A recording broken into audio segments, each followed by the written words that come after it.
देखो अध्याय 4, ठीक है, क्या है अध्याय 4, जिसे घातांक एवं करणी। घातांक किसे कहते हैं? घातांक यदि किसी भी संख्या के कितने भी बार गुणा किया जाए, जैसे कि 1 का गुणा हम कर रहे हैं जितनी बार, तो इसको किस में के रूप में, घात के रूप में लिख देना। यदि हम 1 गुणे 1 गुणे 1 डॉट डॉट डॉट m बार लिखते, मतलब कई बार लिखते, तो इसमें हम ये कह सकते हैं ना कि 1 का स्क्वायर में m लिख सकते हैं, ठीक है ना। तो वही लिखा है, यदि a शून्योत्तर पूर्णांक को m बार गुणा किया जाए, कितने बार गुणा किया जाए, m बार। देखो 1 को कितने बार हम गुणा कर रहे हैं, m बार गुणा कर रहे हैं, किया जाए जहां m धनात्मक हो, m क्या हो मतलब जो घात पे चढ़े तो यह संख्या धनात्मक पूर्ण हो, तो a का घात m प्राप्त हो जाएगा, जिसे am के रूप में लिखते हैं, ठीक है ना। वही बोला कि यदि 1 को हम m बार गुणा करें तो 1 में m का स्क्वायर चढ़ जाएगा। यदि या कि फिर 2 गुणे 2, ठीक है, फिर गुणे 2 किया जाए तो इसको हम सरल रूप में घातांक के रूप में लिखना है तो 2 का क्यूब लिख देंगे, ठीक है ना। तो यही होता है घातांक का। घातांक का नियम है कुछ, तो घातांक का तो पहला नियम यही है कि a को हम m बार यदि गुणा कर रहे हैं तो a का स्क्वायर हो जाएगा m बार, ठीक है ना। फिर इसके बाद में क्या है, a इंटू m, a का घात m इंटू a का घात n, तो इसमें क्या हो जाएगा, इंटू है। मैं कई बार बताया हूं कि हमेशा जो घातें होती है तो क्या होती है, जुड़ती या कि फिर घटती है, तो यहाँ पर इंटू हो जाएगा तो 1 बराबर क्या हो जाएगा, m प्लस n, ठीक है ना, घातें जुड़ जाएंगी। फिर क्या है कि ये बटे पे है, ये क्या है बटे p है, तो देखो a m और an घात पे ये लिखा। अब इसके बराबर ये कैसे आया, देखो a तो दोनों पे है ना, तो a को बराबर कर लेंगे m की m। अब ये जब ऊपर जाएगा, ठीक है ना, ये संख्या जब ऊपर जाएगी तो क्या हो जाएगी, घात माइनस की हो जाएगी, ठीक है ना, माइनस में घात चढ़ जाएगी तो m माइनस n हो जाएगा, ठीक है। अब इसके बाद में इसमें क्या है कि b फिर कोष्टक m और फिर कोष्टक में क्या लिखा है, तो इन दोनों के बीच मल्टीप्लाई का चिन्ह हो जाएगा, मतलब इन दोनों गुणे पे आ जाएंगे, ठीक है ना, तो b mn हो जाएगा, ठीक। अब इसके बाद में यदि a के घात पे 0 हो तो उसके बराबर क्या हो जाएगा, 1।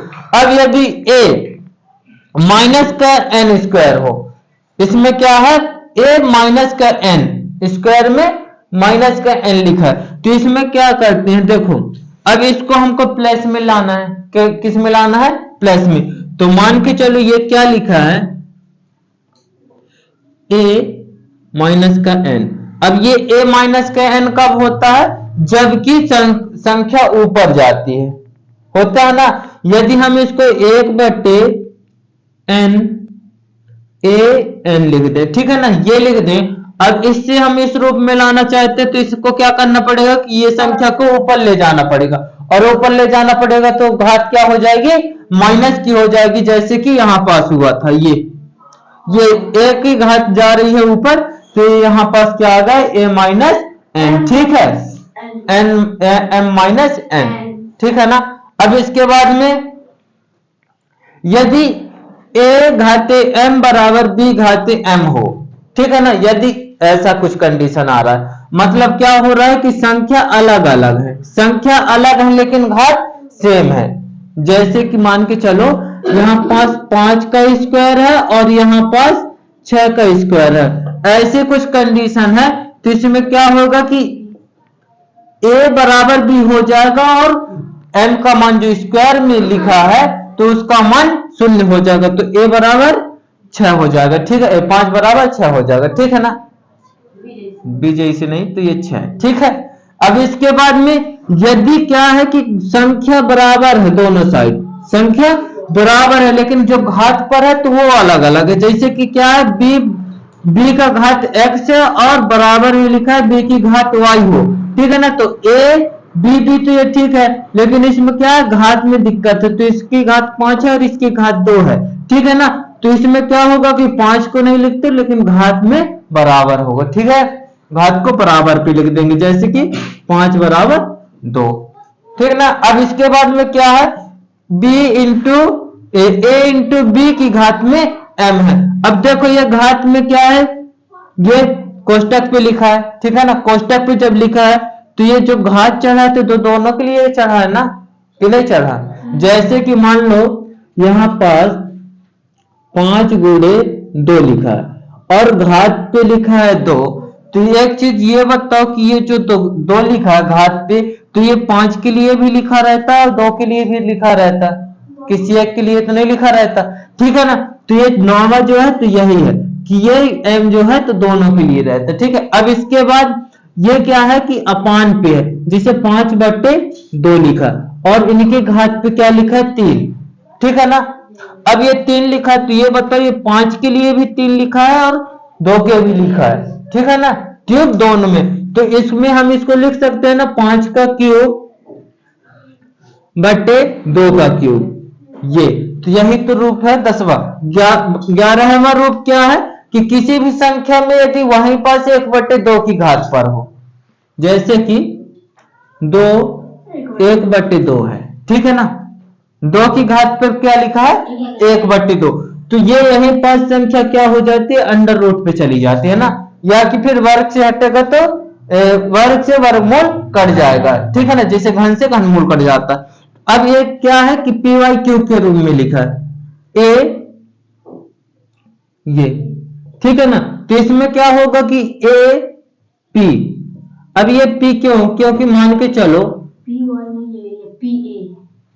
एक बट्टे क्यू, रुक जाओ कहां कहां पी वाई है, पी बट्टे क्यू है ना। अच्छा ये क्यू लिखा है बाबू, दूसरी प्रकार का एबीसीडी बनती है, ठीक है। नहीं तो तुम बोल रहे हो कि दूसरी प्रकार की क्यू वाई है, इसलिए बोला एबीसीडी बनती है। अब इसके बाद में इसमें क्या होगा, ए की जगह पर कोई संख्या मान लो और पी की जगह पर p/q के रूप पर मान के चलो ये है, ठीक है ना, 5/2। अब इसके बाद में जब इसको क्या करेंगे हम लोग इस रूप पर लिखेंगे, तो ये a का स्क्वायर 2 फिर कोष्टक बंद और 1/5। अब ऐसा क्यों, क्योंकि ये 2 जो है तो 1 के साथ गुणा कर देगा, ठीक है ना। तो आखिर लिखा वही रूप है। इतनी बात समझ में आई, 12 रूल्स पूरे बिल्कुल है। अब करड़ी करो, देखो करड़ी, ठीक है ना। यदि किसी धन परिमेय संख्या का कोई मूल पूरा ज्ञात ना किया जा सके, कहने का मतलब ये है कि जैसे ये 18 लिखा, क्या लिखा है ये 18 लिखा है ना, ये 18 का पूर्ण स्क्वायर ना निकाला जा सके कि किसका स्क्वायर है या क्यूब है, ठीक है। जैसे कि हम 18 का निकालेंगे तो क्या होगा, 2 से कटेगा 9 बार में, फिर 3 से कटेगा 3 बार में, फिर 3 से कटेगा, 3 से भी तो 18 कट जाएगा, 3 में 18 क्यों क्यों क्या 3 से 18 कट तो जाएगा। अच्छा क्या बोल रही हो, मतलब 2 से ना काट के 3 से 18 पहले छोटे से काटेंगे ना भैया।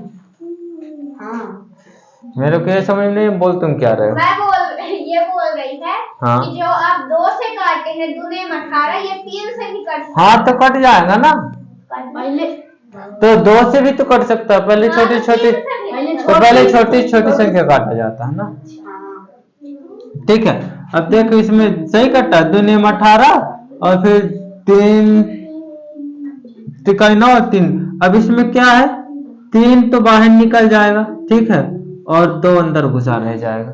पता चला क्यों, क्योंकि हम इसको इस रूप में लिख सकते हैं ना, 1 मल्टीप्लाई 3 का स्क्वायर, तो अंडर रूट स्क्वायर से अंडर रूट कट जाएगा, तो 3 क्या हो जाएगा बाहर निकल जाएगा और 2 अंदर घुसा रहेगा। ये तो वही है कि पूरा ज्ञात ना किया जा सके तो उस संख्या को मूल करड़ी कहते हैं, ठीक है ना। अब करड़ी के कुछ नियम हैं, तो करड़ी का पहला नियम ये रहा, इसमें क्या लिखा है, n अंडर रूट a घाते n बराबर 1 है। देखो क्या है कि ये n है, ठीक है ना, और a की घात पे n है, तो ये n के अंडर रूट से n का स्क्वायर ये कट जाएगा, तो बचेगा क्या, सिर्फ 1। जैसे क्यूब से क्यूब रूट कट जाता था, स्क्वायर से स्क्वायर रूट कट जाता है, ठीक है। ठीक इसी प्रकार इसमें क्या लिखा है, इसमें n का under root a into b है, ठीक है ना, ये a इंटू बी है, तो इसमें जब अलग अलग ये आखिर अंडर रूट a के साथ भी लगा, ये अंडर रूट b के साथ भी लिखा है, तो इसमें ये हो सकता है n a into under root n b, ये हो जाएगा, ठीक है। अब इसमें क्या है, under root m under root n under root a, ठीक है ना, मतलब n का अंडर रूट चढ़ा है और n का अंडर रूट चढ़ा है, किसमें, a में, तो इसमें क्या हो जाएगा कि देखो m into n under root a हो जाएगा, ठीक है ना। बात समझ में आई कैसे ये हुआ है, ये बात समझ में आई। अब इसके बाद में देखो ये n अंडर रूट में है, n अंडर रूट a बटे b है, ठीक है, तो n का अंडर रूट जब इसमें लगा है, तो ये बताओ ये n का अंडर रूट आखिर दोनों में ना लगा है, एक के साथ तो लगा नहीं है, तो वही होगा n बराबर under root n under root a बटे n अंडर रूट b, ठीक है, बात समझ में आ गई। अब इसके बाद में ये है, इसमें क्या है कि कोष्टक के अंदर लिखा है n का अंडर रूट, ठीक है, a, फिर कोष्टक बंद की घात पे m लिखा है। अब इसमें एक चीज ये बताइए, अंदर गुणा कर देगा तो ये हो जाएगा a का घात में m और अंडर रूट का अंडर रूट सेम सा। अब ये है कि under root a under root a under root a under root के अंदर कौन सा ये नहीं आ रहा समझ में। देखो क्या है कि ये मान के चलो घात पे है क्या, अंडर रूट n। अब ये जो घात ये है ना, ये वाली m, तो ये क्या कर दे रहा, अंदर गुणा कर दे रहा है, तो a के घात पे हो जाएगा, ठीक है, बात समझ में आ गई। अब और यदि इसी में n की घात होता, यहाँ पास क्या होता, n होता, तो ये n स्क्वायर से ये कट जाता है n के अंडर रूट, तो ये बचता है सिर्फ क्या, a, जैसे कि ऊपर 1 में हुआ, ठीक है। अब इसके बाद में अंडर रूट के अंदर अंडर रूट लगाओ, ठीक है ना, कितने बार, n बार, तो इसमें क्या हो जाएगा कि n a जो होगा तो वो बाहर निकल जाएगा, और घात पे उसी की घात पे क्या चढ़ जाएगा, 2n 2 घात n, ठीक है, माइनस का 1, मतलब 2 की घात पर n, जितने बार होगा उसका स्क्वायर और माइनस का 1 और बटे में 2 घात की n, ठीक है ना। ये किस में हो जाएगा, जब ये कई बार लिखा हो, ठीक है, तब। इतनी बात समझ में आ गई, आगे बढ़े। उदाहरण